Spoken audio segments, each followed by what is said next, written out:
민주당 이재명 후보의 경호에 지금 만전을 기하고 있는 상황입니다.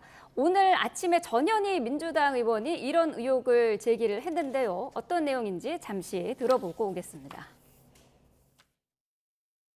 사실 정보기관에서 테러 관련된 주무기관은 국정원입니다. 네. 국정원에서 이거는 사실 나서서 수사를 하고 이 정보를 수집을 해야 됩니다. 근데 지금 국정원이 나서지 않고 손을 놓고 있고 오히려 옛날에 이재명 후보가 부산에서 테러를 당했을 때 그때 국정원이 오히려 그런 테러의 배후가 아닌가 이런 의구심도 그때 당시 제기가 됐거든요. 그래서 이런 부분에 관해서 우리 민주당이 굉장히 이제 문제를 많이 제기를 했는데 사실상 그때 테러의 배후 규명이라든지 공범 뭐 이런 부분에 관해서 제대로 수사를 하지 않고 넘어가서 계속 이재명 후보에 대한 테러 얘기가 지금 나오고 있는 게 아닌가 이런 생각을 하고 있습니다. 네. 이재명 후보가 과거 부산에서 당했던 테러의 배후에 국정원이 있다 이런 주장을 했는데 근거가 있는 내용일까요? 글쎄요, 뭐 이런 부분을 함부로 국정원이 배우다라고 얘기하는 굉장히 위험한 얘기고 좀 네. 조심스러울 필요가 있고요. 또 실제로 우리 당의 박지원 원장이나 또 지금 현재 어떤 국정원 출신의 국회의원들도 있는 상태에서 이런 네. 얘기를 한다는 건 조금 과하지 않나는 생각이 들고요. 또 국정원 자체는 이미 제가 박지원 전 원장이 원장으로 계실 때도 만났습니다만 국내 정치에 개입하는 것 자체를 완전히 손을 뗐습니다. 그런데 지금 현재 정보를 수입하라. 물론 테러에 대한 대테러의 문제입니다만은 뭐 과연 그 국내 정치인에 대해 테러 문제까지 국정원이 담당해야 되는지는 한번 따져봐야 될 문제가 아닌가.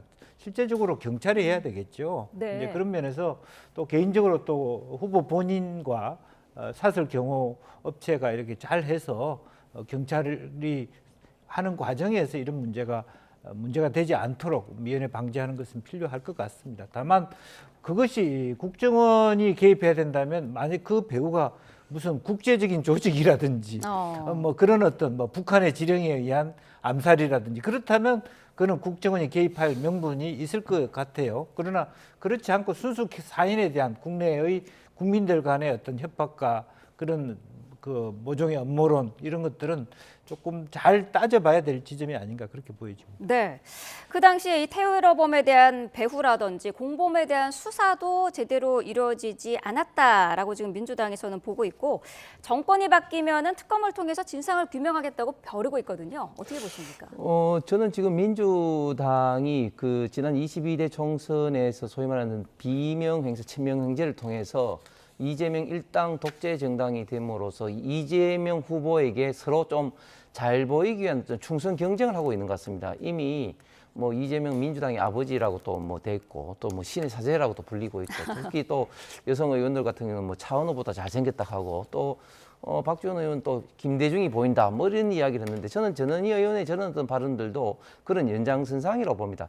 자, 상식적으로 생각해 보십시오. 자, 테러라는 게 뭡니까? 아니면 예를 들면 뭐 그 외국에서 어떤 우리 대한민국을 어떻게 보면 좀 충격을 주기 위해서 요인 암살이라든지 특히 어떤 주요 어떤 국가 인프라를 어떤 파괴하는 행위를 테러라고 하지 않습니까? 네. 그런데 이 사건은 누가 보더라도 그런 어떤 테러와는 관계가 없는 순간적인 어떤 그 정치적 성향이 다른 어떤 극단적인 사람의 행동인 거죠. 이거는 분명히 경찰의 어떤 수사 대상인 것이죠. 그런데 이것을 국정원이 뭐 배후에 있다고 의심을 한다. 이것은 저는 정말 그 기본을 모르는 것인데도 불구하고 그러면 전현희 의원이 왜 이런 이야기를 했느냐? 결국은 다음 정권이 혹시 이제 바뀌게 된다면 국정원 관련된 특검을 하고 이런 어떤 특검을 통해서 특검 이야기만 뭐 나오더라도 결국은 이게 윤석열 또 정부가 국정원이 또 관계된 게 있는 게 아니냐 이런 어떤 프레임을 또 만들면서 자연스럽게 또 국정원 어떤 내부의 어떤 그 윤석열 정부 어떤 동조자들 등등에 대한 어떤 수사를 하기 위한 어떤 압박, 즉 문재인 정부 초기에도 국정원에 대해서 그런 어떤 압박을 굉장히 가했었죠. 그래서 시민 단체가 거기 들어가서 어떤 중앙 서버까지 열면서 우리 국정원의 어떤 많은 어떤 그 국가 어떤 주요 정보가 유출됐다 이런 비판도 많이 받았는데 저는 그런 어떤 행위를 하기 위한 어떤 빌드업을 하게 것이 아니냐 이런 생각이 듭니다. 적용용 소총이 밀반입됐다는 첩보를 받았다고 이제 주장을 하면서 대통령 경호처의 경호도 요청을 민주당은 지금 하고 있는 그런 상황인데 이런 움직임에 대해서는 어떻게 평가하고 계시나요? 글쎄요, 그만큼 이제 뭐 흔히들 이런 얘기를 하죠. 이번 대선의 변수는 이재명 후보에 대한 암살이다.